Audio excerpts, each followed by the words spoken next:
Hi guys, welcome to ICSE 10। So this is आदरका and आज के इस वीडियो में देखने वाले हैं कि तुम्हारा जो बायोलॉजी का स्पेसिमेन पेपर है, आज हम उसका एनालिसिस करने वाले हैं। देखने वाले हैं कि हर चैप्टर से तुम्हारे कितने कितने मार्क्स का आता है तुम्हारे पेपर में। एंड मतलब ये तुम्हारा स्पेसिमेन पेपर का एनालिसिस है, तो मतलब स्पेसिमेन पेपर में तुम्हारे कितने कितने मार्क्स का दिया है। एंड देखो, जो तुम्हारा स्पेसिमेन पेपर होता है और बोर्ड का पेपर होता है, उसमें ज़्यादा डिफरेंस नहीं होता है मार्क्स का। ठीक है, मतलब लगभग सेम ही होता है, ऑलमोस्ट सेम होता है मार्क्स का डिस्ट्रीब्यूशन। इसीलिए तुम्हारे लिए स्पेसिमेन पेपर का एनालिसिस को जानना ज़रूरी है। ठीक है, तो आज हम सब कुछ जानने वाले हैं कि तुम्हारा पेपर कितने मार्क्स का होता है, सेक्शन ए में क्या चीज़ें आती हैं, कितने मार्क्स की आती हैं, सेक्शन बी में क्या चीज़ें आती हैं, कितने मार्क्स की आती है, बाकी ओवरऑल सभी चैप्टर वाइज वेटेज भी देखने वाले हैं। ठीक है, तो चलो स्टार्ट करते हैं। जो पहली बात तो तुम्हें ये बताइए कि तुम्हारा जो पेपर है वो 80 मार्क्स का पेपर होता है। ठीक है, 80 मार्क्स का पेपर होता है और सेक्शन ए और सेक्शन बी दो सेक्शंस होते हैं। ठीक है, तो पहले हम सेक्शन ए की बात कर लेते हैं। तो जैसे तुम्हारा सेक्शन ए है,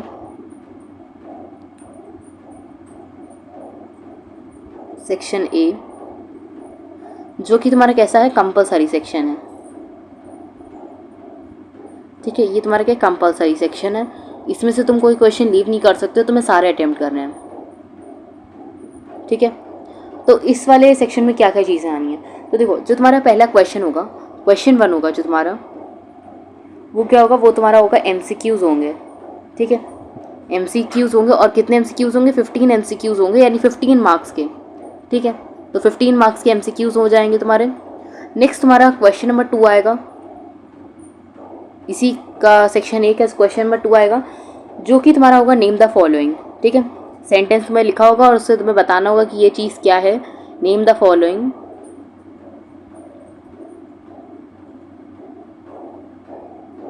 और हाँ, लास्ट हम ये भी देखने वाले हैं कि ऐसे कौन से चैप्टर्स हैं जिनका तुम्हारा ज़्यादा वेटेज है। ठीक है, तो चलो स्टार्ट करते हैं। नेम द फॉलोइंग, तो नेम द फॉलोइंग भी तुम्हारे कितने आएंगे, 5 मार्क्स के आएंगे। ठीक है, फिर तुम्हारा आएगा क्वेश्चन नंबर 3। हाँ, जो क्वेश्चन नंबर 3 होगा वो तुम्हारा लॉजिकल सीक्वेंस वाला क्वेश्चन होगा, जिसमें तुम्हें सीक्वेंस पे चीज़ों को लगाना होगा। जैसे अंडरलाइन होगा, जो वर्ड्स होंगे वो इसमें से कोई एक वर्ड अंडरलाइन होगा, जिसमें उस वर्ड से तुम्हें स्टार्ट करना होगा और बाकी तुम्हें से लास्ट जितने बचे वर्ड्स हैं उन्हें तुम्हें उसके बाद के सीक्वेंस में लगाना होगा। ठीक है, तो लॉजिकल सीक्वेंस वाले क्वेश्चन होगा जो तुम्हारा 5 मार्क्स का होता है। ठीक है, अब ये 5 मार्क्स है, तो मतलब जैसे 5 ये सब होंगे, जैसे नेम द फॉलोइंग तो वो 5 होंगे, लॉजिकल सीक्वेंस वाले क्वेश्चंस 5 होंगे। ठीक है, और वो सब 1 मार्क्स के होंगे, यानी 5 क्वेश्चन, तो 5 मार्क्स का वो पूरा पार्ट हो गया तुम्हारा। ठीक है, फिर आता है तुम्हारा क्वेश्चन नंबर 4। जो क्वेश्चन नंबर 4 होगा तुम्हारा, वो होगा odd one out, odd one out. ठीक है, ऑड वन आउट होगा और ये भी तुम्हारा 5 मार्क्स का आता है, जिसमें तुम्हें बताना होगा कि ऑड वन आउट कौन सा है और बाकी जो रेस्ट तुम्हारे वर्ड्स लिखे हैं उनकी कैटेगरी बतानी होगी, किस कैटेगरी को बिलोंग करते हैं। फिर तुम्हारा आएगा क्वेश्चन नंबर 5, जो तुम्हें मिलेगा मैच द फॉलोइंग टाइप का मिलेगा, मैच द फॉलोइंग, जिसमें तुम्हें मैचिंग करनी पड़ेगी। ठीक है, और ये जो तुम्हारा क्वेश्चन है, ये भी तुम्हारा कितने मार्क्स का, 5 मार्क्स का, सॉरी 5 मार्क्स का। ठीक है, 5 मार्क्स का। तो इस तरीके से ये 15, 5, 5, 5, 5 ये तुम्हारे कितने हो गए, तुम्हारे बन गए 40 मार्क्स का। ठीक है, 40 मार्क्स। तो इस तरीके से तुम्हारा सेक्शन ए पूरा 40 मार्क्स का होगा। ठीक है, जो कि तुम्हारा कंपलसरी सेक्शन होगा एंड तुम्हें उसमें से सारे अटेम्प्ट करने हैं। नेक्स्ट तुम्हारा जो आता है वो है section B. Section B, section B. ठीक है, तो सेक्शन बी में ये ऐसा एक सेक्शन है जिसमें तुम्हें चॉइस मिलेगी एंड उसमें तुम्हें कितने क्वेश्चंस दिए होंगे, 6 क्वेश्चंस दिए होंगे, आउट ऑफ विच तुम्हें 4 करने हैं। ठीक है, 4 क्वेश्चंस आउट ऑफ 6। ठीक है, तो तुम्हें 4 क्वेश्चंस अटेम्प्ट करने हैं और यहाँ का जो हर एक क्वेश्चन होगा वो तुम्हारा 10 मार्क्स का होगा। ठीक है, तो और तुम्हें 4 अटेम्प्ट करते हैं, यानी 10 × 4, ये भी तुम्हारा 40 मार्क्स का सेक्शन बी भी हो जाएगा। ठीक है, तो और इस वाले पार्ट में जो सेक्शन बी होता है तुम्हारा, इसमें जनरली तुम्हारे डायग्राम बेस्ड क्वेश्चंस होते हैं और जो थ्योरेटिकल क्वेश्चंस होते हैं वो भी होते हैं। मतलब देखो, बायोलॉजी में ज़्यादा लेंदी आंसर्स नहीं आते हैं। ठीक है, वो ज़्यादा नहीं होते, फंक्शन वगैरह यही सब चीज़ें ही होती हैं उसमें, एग्जैक्ट लोकेशन वगैरह और इस टाइप के क्वेश्चंस तुम्हारे आते हैं और उसमें ज़्यादा लेंदी क्वेश्चंस नहीं होते। तो इसलिए लेंदी क्वेश्चंस तो वैसे ही बायो में नहीं होते, तुम्हें सिर्फ ऑब्जेक्टिव ज़्यादा अच्छे से पढ़ने हैं। चलो फिर देखते हैं तुम्हारे चैप्टर वाइज वेटेज देख लेते हैं कि हर चैप्टर का कितना वेटेज है and then as the last हम ये देखेंगे कि कौन से चैप्टर्स ज़्यादा वेटेज कैरी करते हैं तुम्हारे पेपर में। ठीक है, हाँ, तो चलो देख लेते हैं मार्क्स डिस्ट्रीब्यूशन इंक्लूडिंग ये चैप्टर वाइज वेटेज। चलो, स्ट्रक्चर ऑफ क्रोमोसोम्स, ये तुम्हारा पहला चैप्टर। अच्छा, एक मैं चीज़ क्लियर कर देती हूँ पहले कि बहुत बच्चों को डाउट होता है कि जो तुम्हारा पहला चैप्टर है cell the unit of life, तो उससे क्वेश्चंस आते हैं कि नहीं।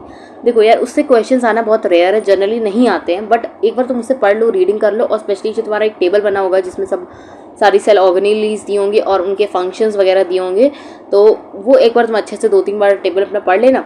और बस वैसे आता नहीं है जनरली क्वेश्चन, बट एक बार पढ़ लेना उसको, ठीक है। हाँ, अब चलो देखते हैं। जो तुम्हारा पहला पूरा यूनिट है वो है बेसिक बायोलॉजी, और उसका जो सेकंड चैप्टर है वो है स्ट्रक्चर ऑफ क्रोमोसोम्स, ठीक है। मतलब फर्स्ट जो cell the unit of life है, मतलब बट उसको नहीं एक तरीके से, क्योंकि वो उससे एक बार रीड करना है तुम्हें, उसमें कुछ खास तुम्हें नहीं करना है, तो इसीलिए ये वाला चैप्टर है तुम्हारा स्ट्रक्चर ऑफ क्रोमोसोम्स, ठीक है। तो अगर मैं चैप्टर की बात करूँ तो इस वाले चैप्टर से तुम्हारे 10 to 11 मार्क्स का इस चैप्टर से तुम्हारे बनता है क्वेश्चन, ठीक है। 10 to 11 मार्क्स का क्वेश्चन इस चैप्टर से बनता है। फिर नेक्स्ट जो आता है तुम्हारा वो है जेनेटिक्स।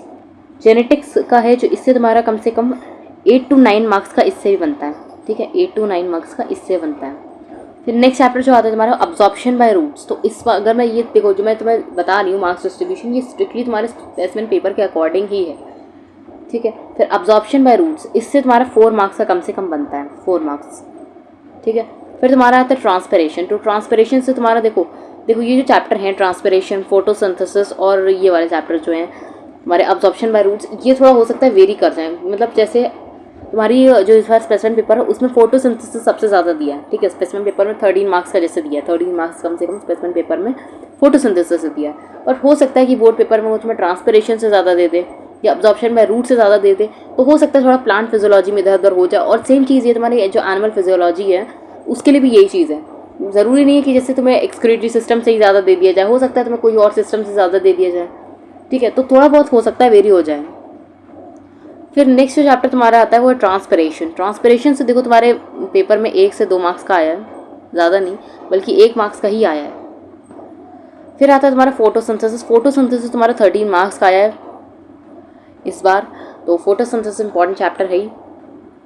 फिर तुम्हारा केमिकल कोऑर्डिनेशन एंड प्लांट्स, इससे तुम्हारा 4 मार्क्स का क्वेश्चन आया है। एंड फिर है तुम्हारा सर्कुलेटरी सिस्टम। सर्कुलेटरी सिस्टम से भी तुम्हारा 8 मार्क्स का क्वेश्चन आया। फिर देन है तुम्हारा एक्सक्रीटरी सिस्टम। एक्सक्रीटरी सिस्टम से भी तुम्हारा 5 to 6 मार्क्स का क्वेश्चन आते हैं। नेक्स्ट है तुम्हारा नर्वस सिस्टम। तो नर्वस सिस्टम से भी तुम्हारे 7 मार्क्स to 8 मार्क्स तुम्हारे क्वेश्चन आते हैं, मतलब 7 से 8 मार्क्स तक के। फिर तुम्हारा चैप्टर जो है वो ये सब तुम्हारे ह्यूमन फिजियोलॉजी है। सेंस ऑर्गन से देखो तुम्हारा 10 मार्क्स का क्वेश्चन आया कम से कम। फिर तुम्हारा आता है एंडोक्राइन सिस्टम। एंडोक्राइन सिस्टम से तुम्हारा भी 2 मार्क्स का आया है, ठीक है। फिर नेक्स्ट तुम्हारा रिप्रोडक्टिव सिस्टम, ये काफ़ी इंपॉर्टेंट चैप्टर है, इससे कम से 11 मार्क्स का आया है। देन तुम्हारा आता है ह्यूमन एवोल्यूशन, जो कि तुम्हारे ही मतलब नया तुम्हारे लिए चैप्टर है, क्योंकि पिछली बार तो ये आया नहीं था और इस बार ये तुम्हारे लिए न्यू चैप्टर है। तो ये तुम्हारा 5 मार्क्स का आया है, मतलब ये पहले कट था, इस बार तुम्हारे सिलेबस में इंक्लूड कर दिया गया। फिर नेक्स्ट जो है तो वो चैप्टर है वो है पॉपुलेशन। तो पॉपुलेशन से भी तुम्हारा 1 मार्क्स का आया है, ठीक है। फिर लास्ट वाला जो है वो पॉल्यूशन। पॉल्यूशन से देखो इस बार 7 मार्क्स का आया है, ठीक है। तो ये था इस चैप्टर का मार्क्स डिस्ट्रीब्यूशन। और अब हम देखते हैं कि कौन से चैप्टर्स हमारे ज़्यादा इंपॉर्टेंट हैं। देखो इंपॉर्टेंट का मतलब ये नहीं है कि मतलब तुम्हें कोई चैप्टर तुम लीव कर सकते हो, ऐसा नहीं है, क्योंकि बायोलॉजी में तो ऑब्जेक्टिव आते हैं और वो भी तुम मतलब सभी चैप्टर्स में से आते हैं, तो इसलिए तुम कोई पर्टिकुलर चैप्टर चूज़ नहीं कर सकते कि तुमने ये वाला लीव कर दिया, ठीक है। तो तुम्हें सारी चैप्टर्स पढ़ने हैं, और बस ये है कि हाँ मतलब जो ज़्यादा आ सकता है, जिसकी ज़्यादा प्रोबेबिलिटी आने की जिस चैप्टर से, तो उसे तुम ज़्यादा अच्छे से करो, ताकि उसमें तुम्हारे मार्क्स लूज ना हो, ठीक है। वैसे तो बायोलॉजी में कुछ स्पेसिफिक नहीं कह सकते कि इसी चैप्टर से ज़्यादा आएगा, क्योंकि देखो प्लांट फिजियोलॉजी में भी सेम चीज़ वही थी और ह्यूमन फिजियोलॉजी में भी सेम चीज़ यही थी कि क्या पता कौन से सिस्टम से ज़्यादा दे दें, ठीक है। बट ये तुम्हारे स्पेसिमेन पेपर के अकॉर्डिंग था, और कुछ चैप्टर्स यहाँ पे मैं लिख रही हूँ जो काफ़ी मतलब ज़्यादा इंपॉर्टेंट रहे हैं, और मतलब उनसे ईयर वाइज ईयर उनसे काफ़ी ज़्यादा क्वेश्चन आए हुए हैं, ठीक है। तो चलो स्टार्ट लिख देते हैं यहाँ पर। तो पहले तुम्हारा है जेनेटिक्स, जो कि इम्पॉर्टेंट चैप्टर है तुम्हारा, ठीक है। मतलब जेनेटिक स्ट्रक्चर ऑफ क्रोमोसोम वही वाला पूरा चैप्टर जो तुम्हारे द मेन पूरा जेनेटिक्स जो है वो काफ़ी इंपॉर्टेंट है, उससे क्वेश्चंस आते हैं। देन तुम्हारा चैप्टर है एब्जॉर्प्शन बाय रूट्स,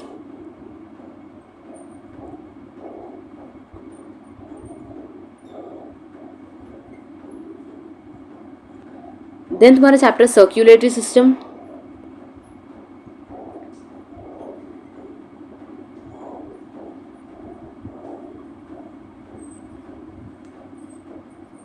देन तुम्हारा चैप्टर सेंस ऑर्गन्स,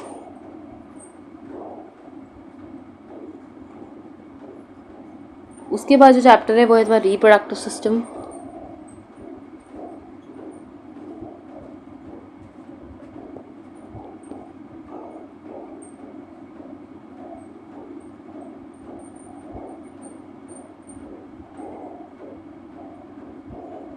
और उसके बाद अगर मैं तुम्हारा स्पेसिफिक पेपर देखूँ तो सर पॉल्यूशन से भी आया, तो पॉल्यूशन को भी थोड़ा सा अच्छे से पढ़ लेना, ठीक है। इजी चैप्टर होते हैं, सब ज्योग्राफी की तरह ही चैप्टर हैं, तो मतलब इन्हें कर लेना अच्छे से। और बाकी ये वाले चैप्टर्स जो मैंने लिखे हैं ये सब, तो ये जो चैप्टर्स है ये थोड़े ज़्यादा इंपॉर्टेंट हैं और इन्हें अच्छे से ज़्यादा करना, ठीक है।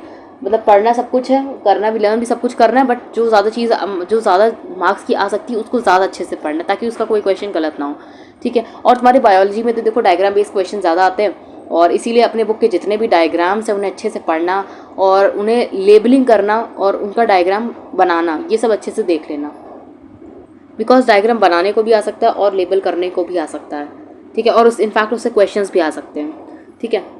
तो इसीलिए डायग्राम्स भी इम्पॉर्टेंट है एंड चैप्टर्स तो सारे इम्पॉर्टेंट है, क्योंकि बायोलॉजी में कुछ फिक्स नहीं हो सकता यार, ठीक है,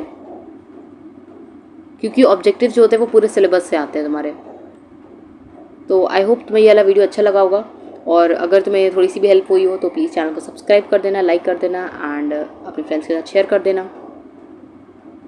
देखो क्वेश्चंस का एनालिसिस करना बहुत इंपॉर्टेंट है, क्योंकि जैसे हार्ड वर्क इंपॉर्टेंट है वैसे ही स्मार्ट वर्क भी इंपॉर्टेंट है। क्योंकि जैसे लास्ट ईयर में तुम्हें बताऊं कि जब मैं क्लास 10th में थी तो मैंने जैसे हार्ड वर्क तो करा ही था, साथ में स्मार्ट वर्क भी करा था। मतलब स्मार्ट वर्क से मतलब है चीज़ों का एनालिसिस करो, क्वेश्चंस देखो किस टाइप के क्वेश्चंस आ रहे हैं, उसी टाइप के क्वेश्चंस की प्रैक्टिस करो, इररिलेवेंट चीज़ें मत पढ़ो, क्योंकि जब तुम्हें ज़्यादा इंपॉर्टेंट चीज़ें पढ़ोगे तो वो सही होंगी तो तुम्हारे मार्क्स भी बढ़ेंगे। तो फिर तब तक के लिए बाय, मिलते हैं अपने नेक्स्ट वीडियो में।